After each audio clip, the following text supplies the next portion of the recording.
Anda menyaksikan Tribun News Update bersama saya, Siska Mawaski.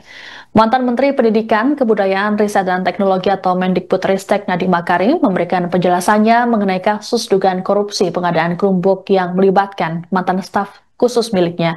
Dalam keterangannya pada Selasa hari ini, Nadiem yang didampingi oleh pengacara Hotman Paris Hutapea menyatakan dirinya siap diperiksa oleh aparat penegak hukum jika memang keterangannya diperlukan.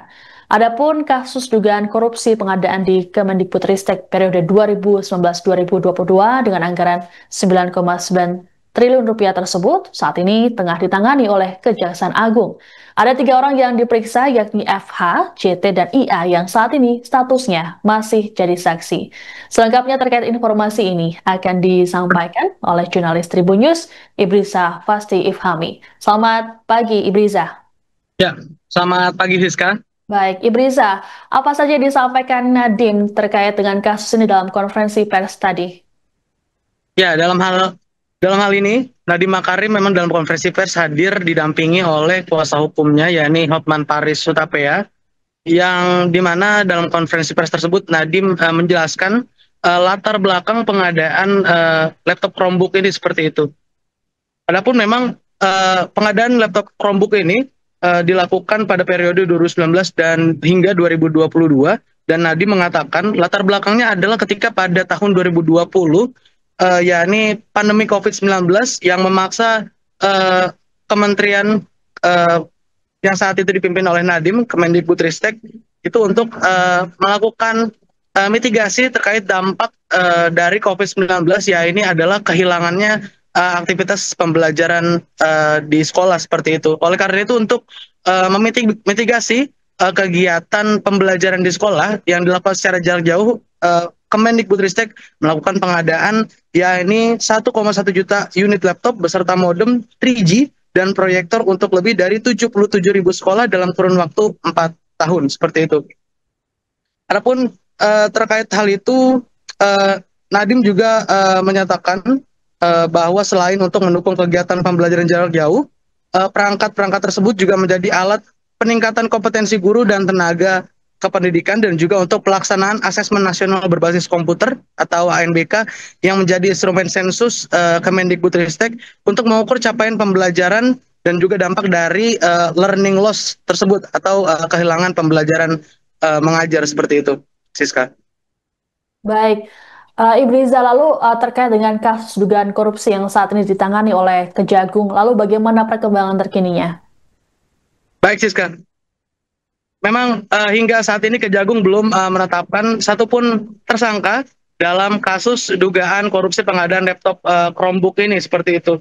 Adapun memang Kejagung sempat memanggil 2 saksi, yakni staf sus dari Nadiem Makarim semasa menjabat sebagai Mendikbudristek, yakni Fiona Handayani, kemudian Juristan, dan Kejagung juga telah melakukan penggeledahan terhadap 2 unit apartemen di kawasan Jakarta Selatan yang merupakan masing-masing milik dari Fiona Handayani tersebut dan Juristan.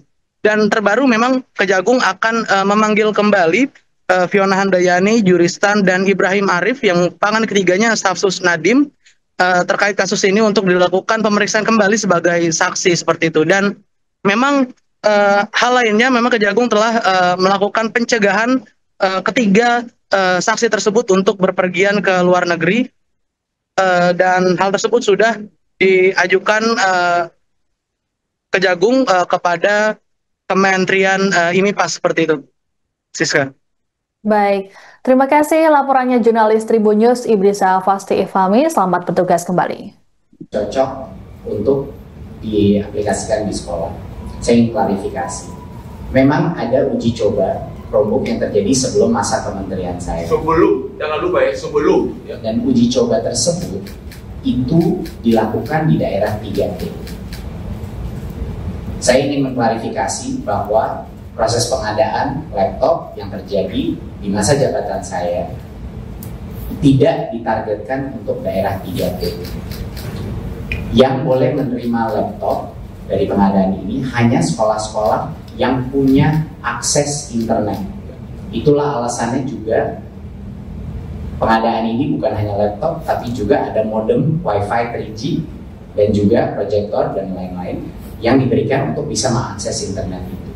Jadi Kemendikbudristek membuat kajian yang komprehensif, tapi targetnya itu adalah bukan daerah 3T, dan di dalam juknis sangat jelas hanya boleh diberikan kepada sekolah yang punya internet. Nah, untuk menjawab mengenai kenapa Chromebook, ya, ini menurut saya sangat penting bahwa dalam pengadaan sebesar ini kita harus selalu berhati-hati dan melakukan kajian dengan detail. Tim di Kemendikbudristek melakukan kajian mengenai perbandingan antara Chromebook dan operating system lainnya.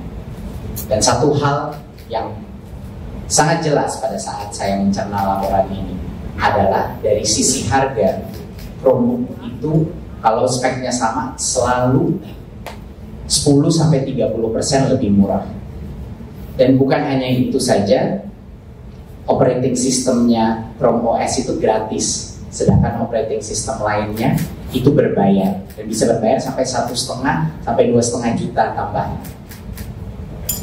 Di luar itu ada berbagai macam fungsi. Mohon rekan media mengingat bahwa ini adalah untuk fungsi pendidikan, di mana keamanan murid-murid dan guru-guru kita menjadi prioritas di Kemendikbudristek. Dan salah satu hal terpenting dari kajian tersebut adalah kontrol terhadap aplikasi yang bisa ada di dalam Chromebook ini untuk melindungi murid-murid dan guru-guru kita dari pornografi, judi online, dan digunakan untuk gaming dan lain-lain. Itu bisa terjadi tanpa biaya tambahan lagi. Sedangkan operating system lain akan ada biaya tambahan. Jadi berbagai macam alasan di dalam kajian ini benar-benar menunjukkan kenapa ada keunggulan dari aspek Chromebook.